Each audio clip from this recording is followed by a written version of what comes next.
Hi, I'm Greg Hunter. This is the weekly news wrap up for Friday, September 14th of WNW 352. Hey, did you know we're in another national emergency? Well, the mainstream press would never tell you about that. You know, the president declared a national emergency December 21st, 2017, a financial national emergency.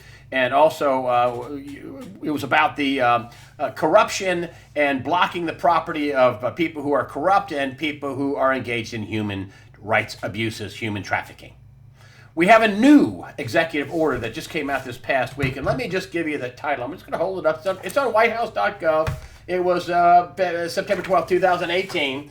And this is the executive order on imposing certain sanctions in the event of foreign interference in a United States election. Foreign interference in a United States election. I talked to my friend Dave Janda, who has Operation Freedom, the radio show, the former orthopedic surgeon.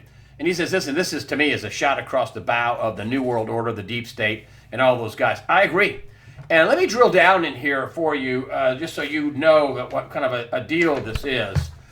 He says that this is defined as the ability of persons located in whole or a substantial part outside the United States to interfere or undermine public confidence in United States elections, including through unauthorized access of election and campaign infrastructure or the covert distribution of propaganda and disinformation, constitutes an unusual, extraordinary threat to the national security and foreign policy of the United States.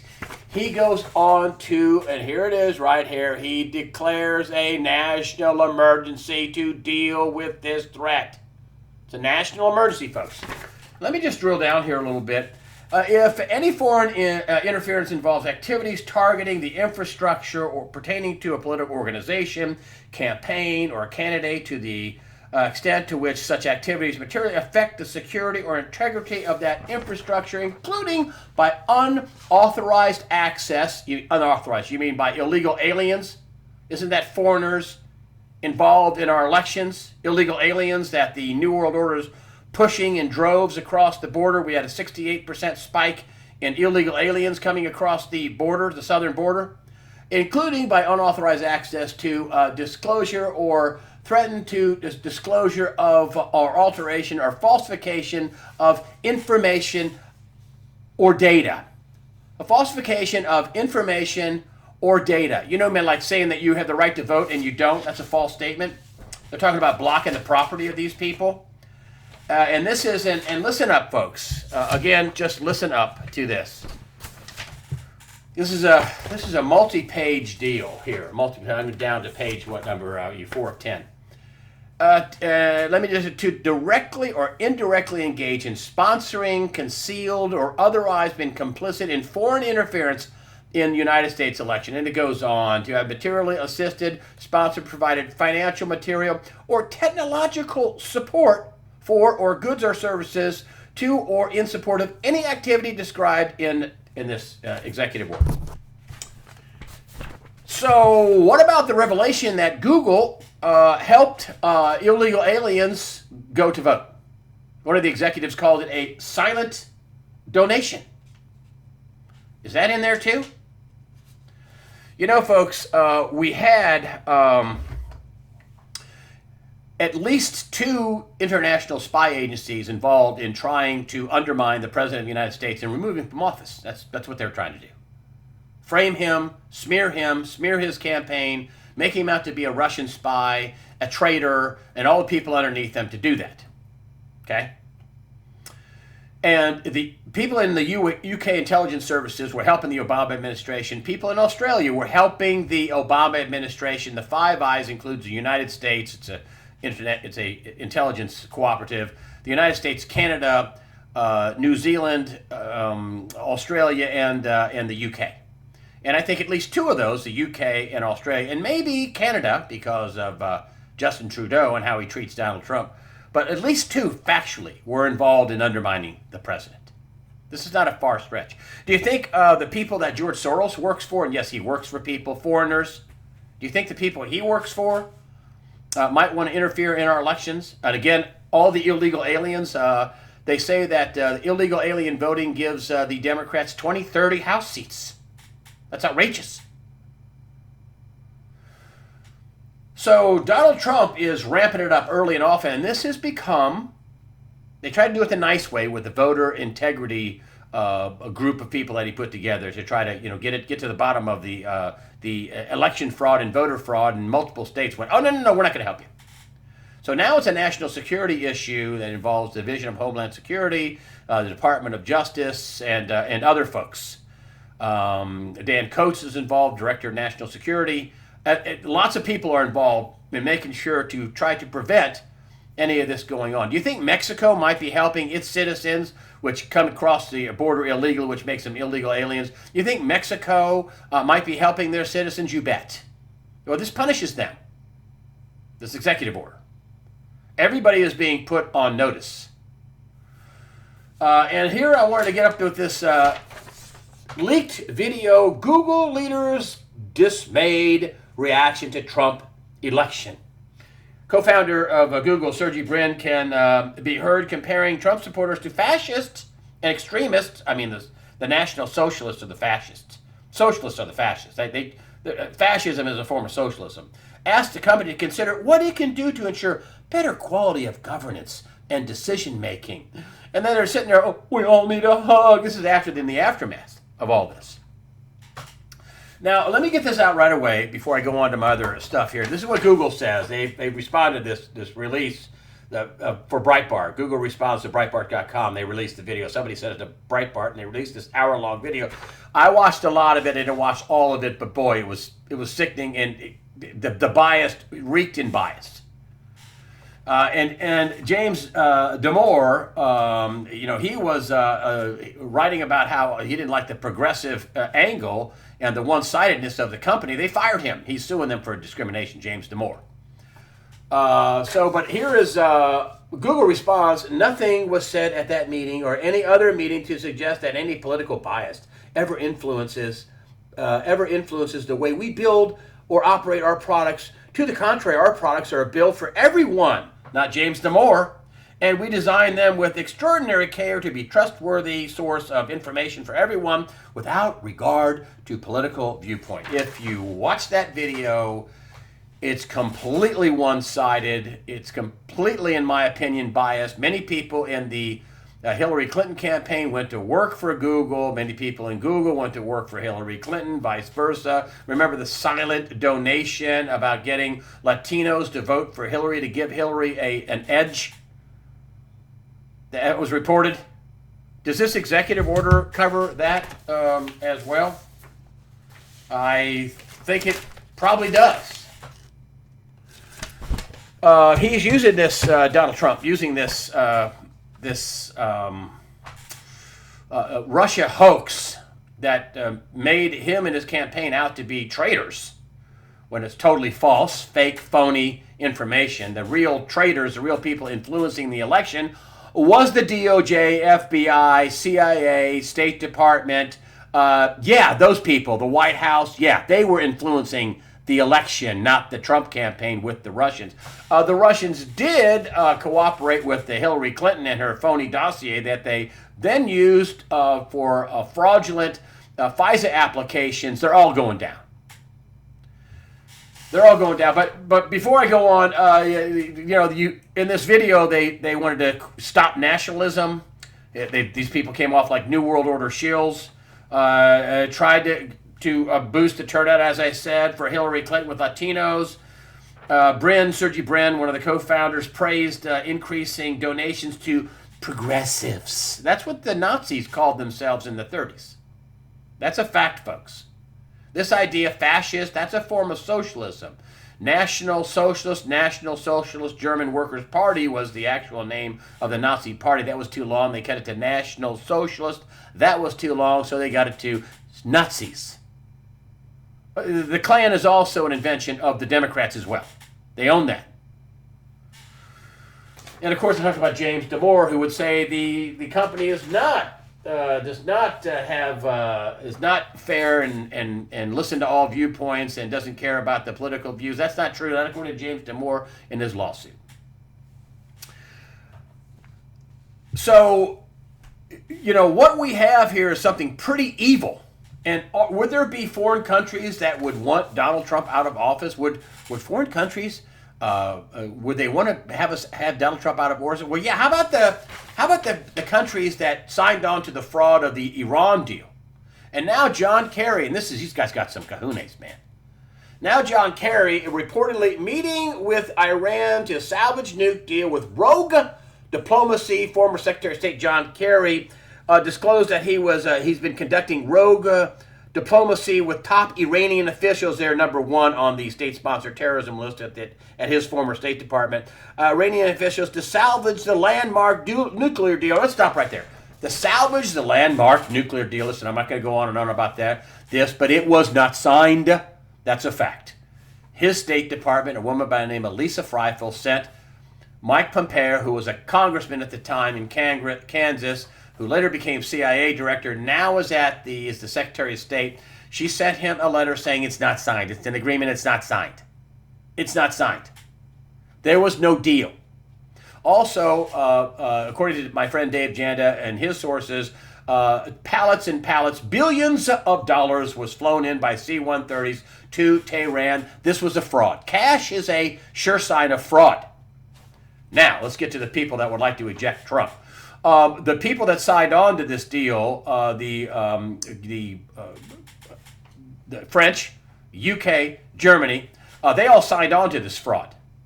And then there was a high-ranking Iranian official, which I saved his tweet, put out on the national Twitter record that Iran was going to expose the Western leaders that took bribes to get this deal done. John Kerry, did John Kerry just admit to crime? He's doing. He's got a book tour out. This is guys in fantasy world. Kerry, who's out on a book tour, said that he has met with the Iranian Foreign Minister Javad Zarif, the Foreign Secretary's one-time negotiating partner, 3 or 4 times in recent months behind the Trump administration's back. Got to be some kind of law broken there. The whole deal was a fraud. There's laws broken there. They conspired without a contract and no signatures. Nobody. France, Germany, Russia, China, they're involved, but that could do much to them. The UK, none of our allies signed this deal. Then you have John Kerry admitting he's going behind the Trump administration's back. Woo! Wow, what could go wrong with that? Any laws broken there? Why in the world would somebody with zero power and zero ability to do anything inside the U.S. government be over there trying to save the Iran no signature, no deal? You think some foreign powers and maybe the UK and maybe some of their buddies in Canada, with Justin Trudeau's people, and France and Germany, maybe they are all exposed to engaging in fraud and bribery from the Iranians that their people would find pretty disgusting if that was the case, which it is. Do you think they want to get rid of the guy that pulled out of the deal and exposed them? Maybe. Back to the executive order, folks. We got foreign powers, foreign nationals, deep state, New World Order, Luciferians, people on north and south of our borders, all trying to get rid of Trump and make life miserable for him. And he's gonna come after them. Anybody that tries to interrupt our elections for real, not the phony Russian fake deal. And don't think, I've had people say, well, nobody's going to go to jail. Nobody's going to be arrested. Really? Yeah, I don't think so. People are going to go to jail. Not every single person is going to go to jail. Some people are just going to roll over and give up information. Other people are going to have their control file destroyed when they can just go back to being a normal person. Lindsey Graham in the Kavanaugh hearings, listen, and I know we want to talk about this bogus charge by the senator from Feinstein, senator from California. It's anonymous, another anonymous source.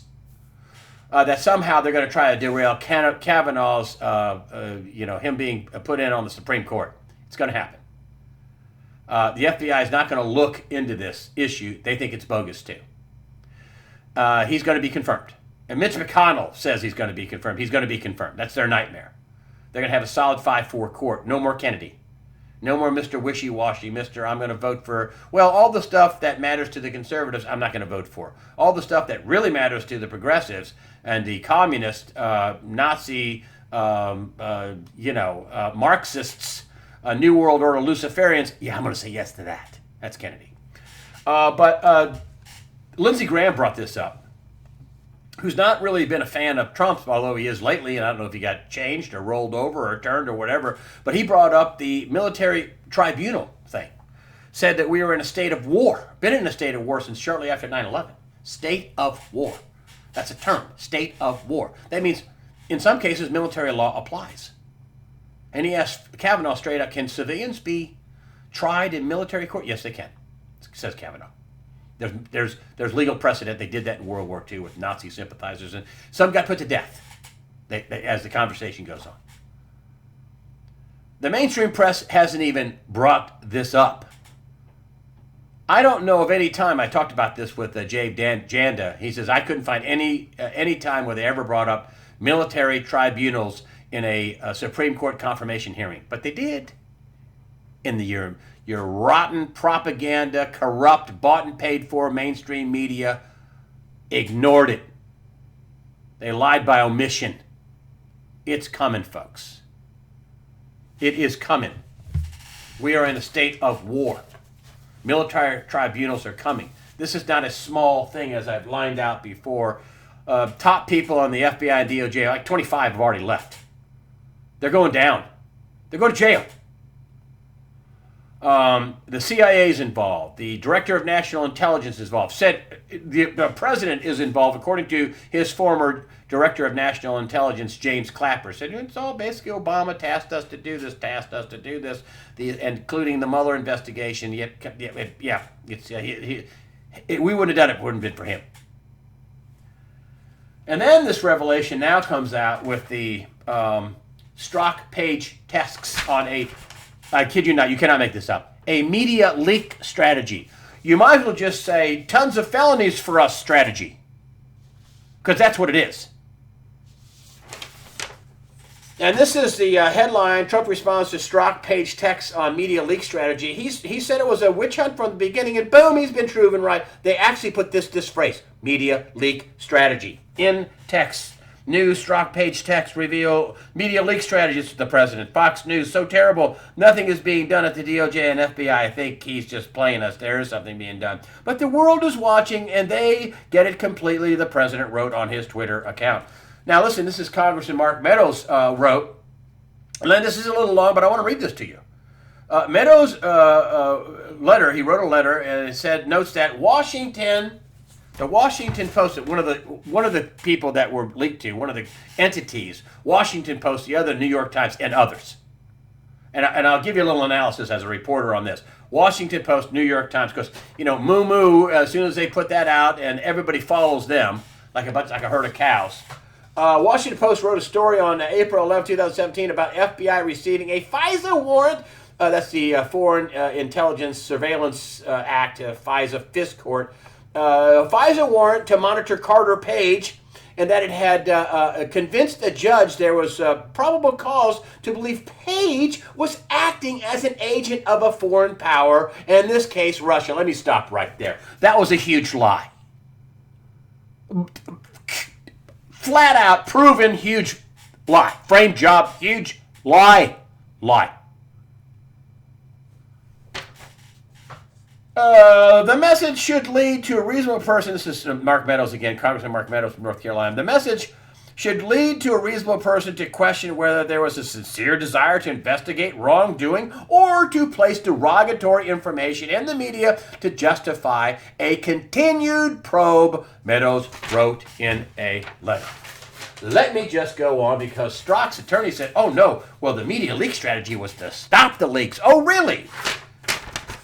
So here is the FBI, Peter Strzok, again replied, this is back to Lisa Page, I think our sisters, and he's talking about the CIA, have begun leaking like mad, scorned and worried and political. They're kicking into overdrive. They're leaking like mad. They're not stopping the leaks. They're putting out the leaks. Now, let's talk about the newspapers, the news organizations. They have not been covering this story. Well, now you know why. If they cover the real story that this is a phony, hoax, fake, failed coup, then all the stories they wrote, all the fake stories they were complicit in trashing and smearing multiple people, including the president, to try to remove him from office. If they do come out and say that, then they have to admit that they were basically all wrong, and that everything they did was a scam and was wrong and was, well, they were complicit. The news media won't cover this story, not just because they don't like the narrative, because they were in on it. And the lawsuits, first of all, you're talking about FISA court warrants, you're talking about secret court stuff, you're talking about classified information. There's no exemption for reporters to leak classified information. So there might be a pretty heavy legal penalty, criminal penalty. But let me tell you for sure, 100% cold busted they have. They have a civil liability. They trashed these people. Papadopoulos, Carter Page, they trashed them. They smeared them with false information that they should have vetted out and should have known about it. They wrote false stories about these people to smear them, and thus causing this investigation, and thus smearing the president and painting him some Russian spy. Again, false.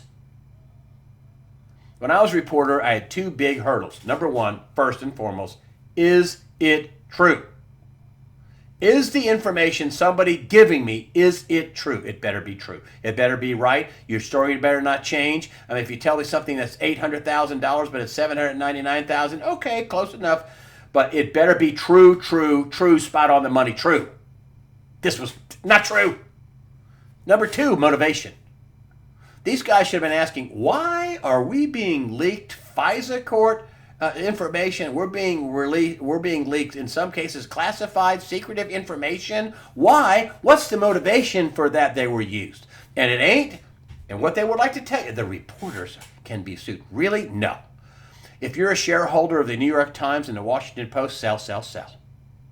Because the companies can be sued. The managers can be sued. The shareholders will have to pay for these lawsuits, and they are going to be big. There's a thing about being malicious, right? You can get out of a lot of stuff and say, well, we got it wrong. We made it they always want to say they made an honest mistake. No, the way they were operating with anonymous sources and not checking and verifying things and not vetting, they would have vetted some of the stuff. They'd have found out they were no way, not true. No, that's a dishonest mistake. They were dishonest. They were co-conspirators. They should have known better. Their bosses okayed it. And when you're talking about doing a story that could trash the newly elected or incoming president of the United States, the top people in all the organizations know about it. No doubt. Reporters don't walk in and write up a story and jam it onto the paper or jam it on the air and say, hey, y'all, you're going to love this. Watch this. With no oversight. That doesn't happen. Never happens. My stuff was scripted down to the question and down to the answer on TV when I had a huge story. There was one anchor that I would just cringe every time I was on with a big story. Just please don't ask me any extra questions. Just stick to the script. Stick to the script. But I'm telling you, the lawsuits that are going to come, the civil lawsuits, the liability, the putting people in a bad light, the lying, the liability for this, they're not going to be able to say, oh, no, we have First Amendment protections. Yeah, no, we made an honest mistake. No, they didn't. The liability these guys are facing, huge. They wrecked these people's lives. They sent some of these people to jail. I mean, Papadopoulos had to spend 2 weeks in jail. Other people are looking at, possibly pleading out to jail time. Excuse me? I mean, whoo, man. The layoffs, as I said, if you didn't think there were going to be layoffs before, oh, man. There's no coming back from this, folks. There's no coming back from this for these news organizations. No, they're propaganda, bought and paid for ultra left-wing Marxist, fascist, co-conspirators. They're not the news. They're propaganda machines for the National Socialist, Marxist, New World Order, globalist Luciferians. We're talking about Florence. I think it's going to be a lot less, thank goodness, than it was. Lots of rain, though. Lots of rain. The wind is going to be, it went down to about 100 miles an hour. Still is a lot. Don't get me wrong. I don't want to minimize this, but it's going to be a lot of flooding. Flooding, you watch, is going to be the big deal. It's not going to be wind destruction. It's going to be flooding. Big time flooding. They've been talking about Donald Trump and how he's doing such a terrible job. I mean, everything Donald Trump does is vilified. With this Puerto Rican response. Let me tell you just a quick thing about the Puerto Rican response before I go on. People are complaining about that he did a good job with the Puerto Rican response. He did, actually.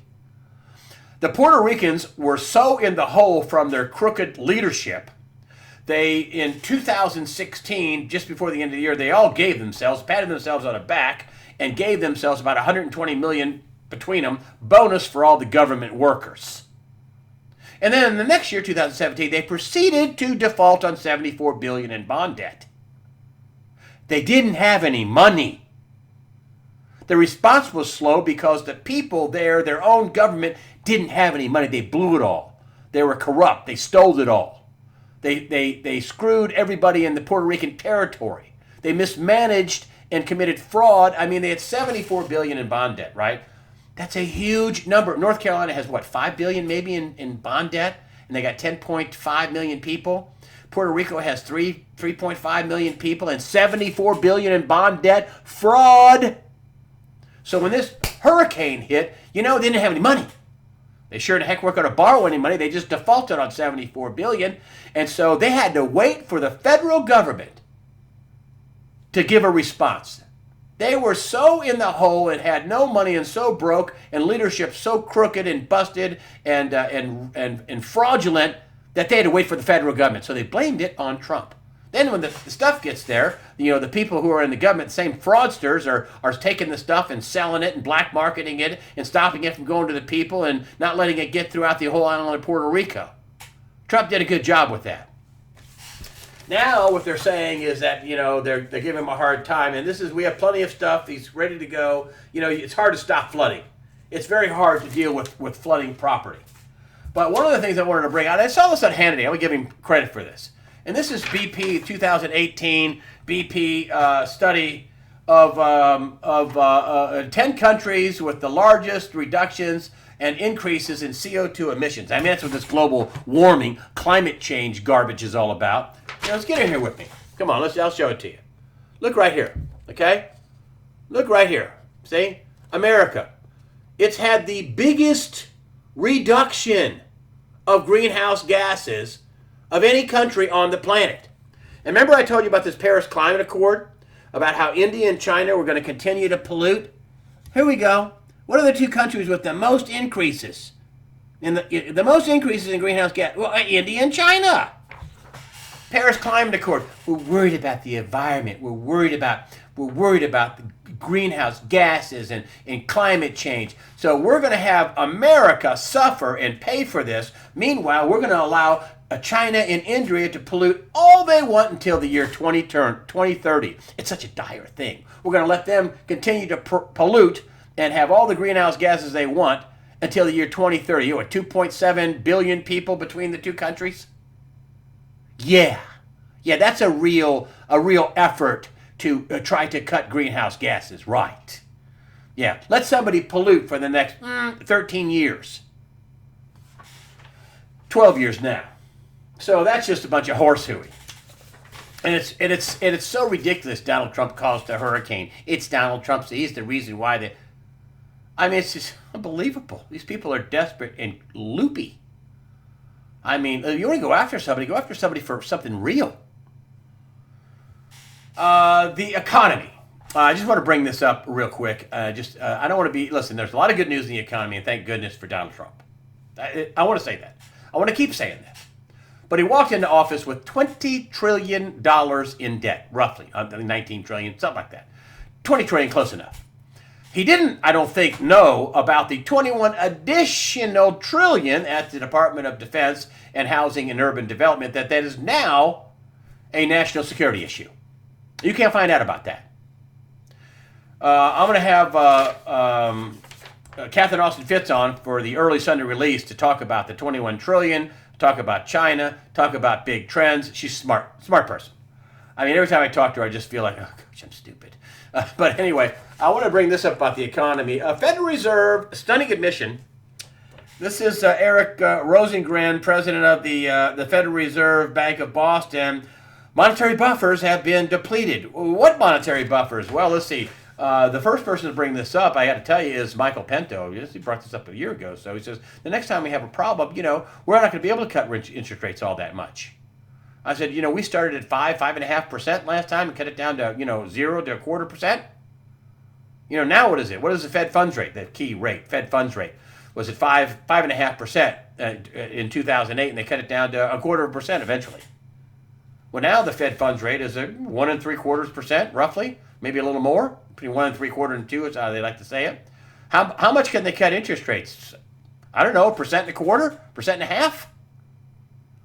So they're not going to be able to bring this thing back next time. It's just not going to be able to. And this is something that Gregory Mannarino sent me, who's saying, hey, listen, if things are so good, why do we keep getting these warnings? This actual article here about the studying admission was done by a guy by the name of Michael Shedlock. I've had him on as a guest. He calls himself Mish. Smart guy. Great article. Really smart guy. So is Mannarino. And both of them are kind of asking the same questions. Is, hey, if things are so good, why do we keep getting all these warnings? And if we do have a recession, why are they telling us that they're going to be out of ammunition, not going to be able to do anything? Well, because they're not. So, you got to be your own central bank. You got to get yourself out of as much debt as possible. The bankers, and I think the banks are going to go crazy taking things back. I mean, your car, your lawnmower, your house, your farm, your business, anything they can take back in the next crisis, they're going to do so. So I think you should just get yourself out of debt as much as possible. I think you ought to have your cars in good working condition. Sure, you should have gold and silver. Some people shouldn't buy that. Some people should just have some cash and food and water, and they really don't have, they shouldn't have that as a core investment. If you can, it's a great thing, but some people just can't afford it, and they should just spend their money put a new set of tires on their car instead of buying, a roll of silver. But if you're poor, buy silver. Buy an ounce every week or every 2 weeks. Buy yourself a coin, a U.S. incremented coin.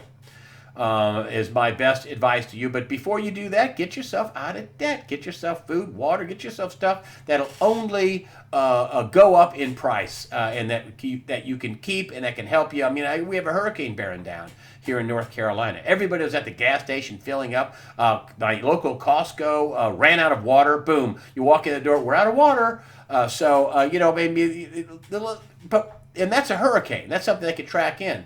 We're talking about a financial hurricane that apparently, according to the Fed and Ray Dalio and my friend Greg Mannarino and other people, that we're going to have one. Two big facts that I want to tell you about. We've now entered into the longest economic expansion, the longest recovery in the history of the United States, and we are at or near record highs in most of the stock markets. We are at or near record lows in interest rates. Yeah, I mean, when I say the Fed funds rate was at got down to 1.4%, 10-year. Excuse me, the 10-year Treasury. Now it's at almost 3%, 2.98, 2.95. It's bouncing around in that area. So we're not far off the bottom with interest rates, which are probably going to go higher. So get yourself in a good position. A couple other things. People have been telling me that their emails are going into spam. So I'm telling you, please check your spam box, not just for Greg Hunter at USA Watchdog or Greg at USA Watchdog, info at USA Watchdog, not just for me, but for other people, people that they don't want you to converse with, people they don't want you to get messages from. Always check your spam box. Every week I'm telling people, hey, would you write me back and tell me where this ended up? And I'll have 3, 4, 5 people I'll send out thank yous for your $1, thank you for your whatever, here's your answer to your question or whatever. And they say, wow, I checked my spam box and I wouldn't have checked it if you wouldn't have told me. And so that's just another kind of shadow banning, soft censorship. Call it whatever you want. My join button, I have that in case I get deplatformed, in case I get the Alex Jones treatment, that I get deplatformed and I can converse with you. I don't send out a lot of stuff. A lot of people apply, put in for the email, the join button, or the Greg's private messages, same thing. I don't send out a lot of stuff. I send out an occasional offer from Discount Gold and Silver Trading, my only sponsor, totally honest people. Wouldn't have them on the site if they weren't. And then I send out some promotional stuff once in a while. I haven't done that for several months. And I don't sell my list, so you won't be getting junk from, hey, buy this colloidal silver, or here are some fish oil peels. You won't get that from me. So anyway, so make sure you do that. And one last thing I wanted to bring up. I wanted to bring up Jesus Christ. The people at Google came up with a logarithm to censor people so they could censor search. And they are attacking Christians in China. Everybody thinks about the China miracle. China's so great. Well, not so much. They just installed a dictator for life, and they're persecuting Christians. That doesn't sound like a great country to me. And Google is helping them. And, Google wants to be, don't do evil and don't be evil and whatever, and yet they're helping China with their censorship platform so they can keep their people under control. And they probably want to bring that sort of thing here, which is pretty sickening. So that's the reason why I have you with the emails, but they still can end up in spam or bounce back or do whatever. So I just wanted to bring that up, don't lose your faith. Don't be fearful. That's the other thing. I wanted to bring up the fear not. For all you people out there, my site has grown. I say fear not, prepare yourself mentally, physically, above all spiritually. Fear not. Fear not is a constant theme in the Bible, or don't fear, or don't be afraid. Fear not's used a lot, but it's all through the Old and New Testament. And that's what God wants for you. He wants you not to be fearful. Fear robs you of your faith, robs you of your judgment, robs you of your courage. Don't be fearful. Be informed. And don't let this PC culture, these PC hacks, weasels, shut you up and make you fearful. Don't be fearful. Do not be fearful. Be informed. And with that, I say to you, fear not. Prepare yourself mentally, physically, above all spiritually. Fear not. God the Father, His Son, Jesus Christ, and the Holy Spirit have all got this totally under control.